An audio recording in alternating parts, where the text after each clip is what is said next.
तो इंदौर में अखबार की आड़ में अनैतिक कारोबार को अंजाम देने वाले माफिया जीतू सोनी को क्राइम ब्रांच ने गुजरात से गिरफ्तार कर लिया है। 6 महीने से फरार जीतू सोनी की गिरफ्तारी के लिए इंदौर पुलिस लगातार अलग अलग राज्यों में दबिश दे रही थी।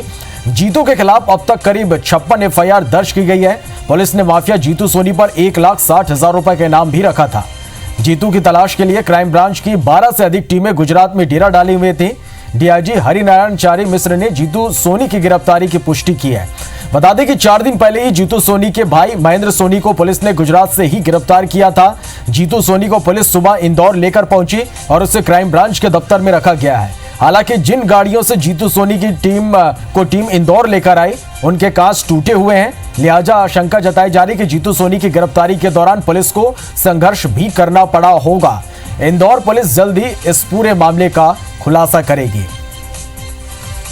चलिए, तो आखिरकार 6 महीने की लंबी तलाशी के बाद माफिया जीतू सोनी की गिरफ्तारी हो गई है। क्राइम ब्रांच की टीम इंदौर लेकर पहुंची है। इंदौर दफ्तर में फिलहाल क्राइम ब्रांच की टीम पूछताछ कर रही है। आपको बता दें कि 50 से ज्यादा मामले जीतू सोनी पर दर्ज हैं और लगातार पुलिस जीतू सोनी के ठिकानों पर कार्रवाई भी कर रही है।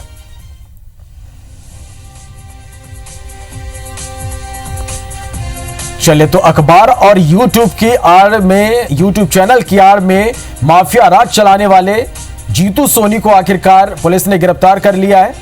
चलिए, और इस खबर पर ज्यादा जानकारी के लिए रवि हेमराज सिसोदिया हमारे साथ सीधे जुड़ रहे हैं। रवि, एक बड़ी कामयाबी यहां पर पुलिस के लिए, लंबी तलाशी के बाद 6 महीने से लगातार तलाश की जा रही थी और आखिरकार माफिया को गिरफ्तार कर लिया गया है। फिलहाल क्या कुछ अपडेट, क्या अभी भी क्राइम ब्रांच की टीम जीतू सोनी से पूछताछ कर रही है?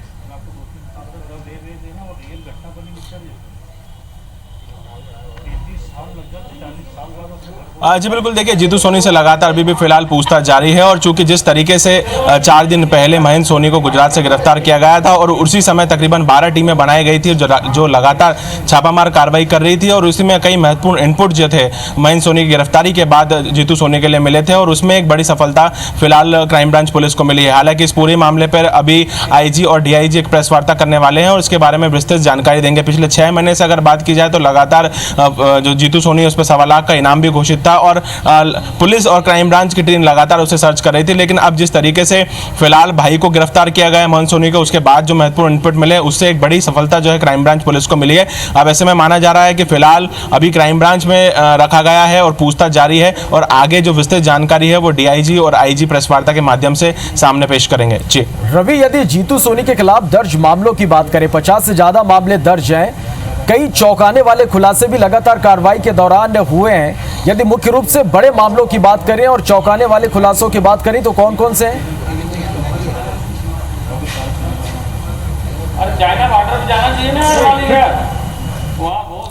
देखिए, अगर हम बात करें जीतू सोनी के अपराधों के मामलों की, तो सबसे बड़े जो मामले हैं इसमें यह है कि जो डांस बार है उसमें किस तरीके से बंगाल से युवतियों को यहाँ पर लाना, अवैध तरीके से यहाँ पर जो होटल के अंदर जो डांस बार चलाना, इस प्रकार का एक बड़ा मामला है और मीडिया के माध्यम से जो माफिया राज फैलाना, इस तरीके के कई सारे मामले जो हैं जीतू सोनी के खिलाफ हैं। अवैध कब्जे से लेकर मीडिया माफिया से लेकर और अपने माय होम होटल के नाम से एक होटल बनाना जिसके अंदर एक डांस बार चलाना और उसमें जिस तरीके से उस पर कार्रवाई की गई थी, उसका पूरा अवैध साम्राज्य यहाँ पर खत्म किया गया था। साफ तौर पर देखने में आया था कि कितनी छोटी छोटी जगहों पर ये जो युवतियाँ थी जो बार में डांस करती थी, उन्हें कितनी दयनीय स्थिति में रखा जाता था। ये उस समय जब माय होम होटल जब तोड़ा गया तो ये सब चीज़ें सामने आई थी। तकरीबन 56 से ज़्यादा केस जो हैं जीतू सोनी के खिलाफ दर्ज हैं और इसमें मुख्यतः मानव तस्करी, अवैध कब्जा, लोगों को धमकाना, डराना, उन पर कब्जा करना और साथ ही अगर बात करें तो 40 से ज़्यादा केस जो हैं वो परिवार वालों के खिलाफ भी पूरे प्रकरण में दर्ज है। तो हालांकि क्राइम ब्रांच पुलिस को एक बड़ी कार्रवाई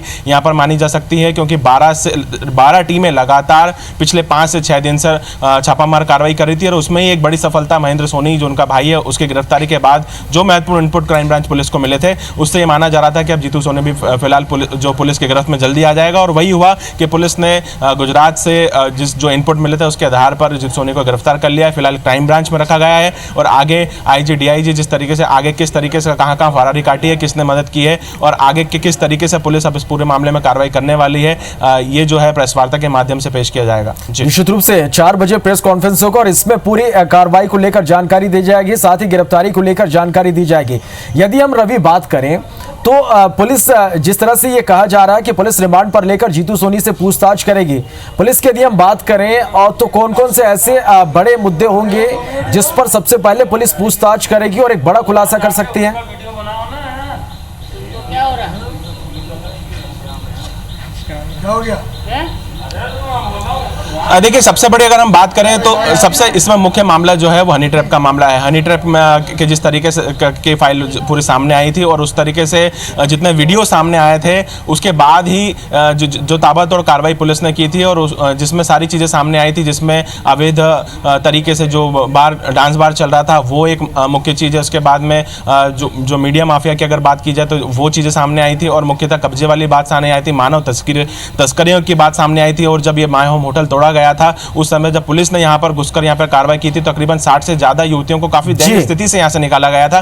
तो ये सारी चीजें सामने हैं कि ये जो बड़े बड़े मुख्य मामले हैं जिसमें जमीन पर कब्जा, मीडिया माफिया और साथ में मानव तस्करी करके यहाँ पर लाना, उनको किस तरीके से दयनीय स्थिति में रखना, इन सभी मामलों में एक बड़ी कार्रवाई जो है वो की जाएगी। चलिए, आप नजर बनाए रखिएगा, अपडेट लगातार हम दर्शकों तक पहुंचाते रहेंगे। फिलहाल के लिए शुक्रिया इस पूरी जानकारी के लिए।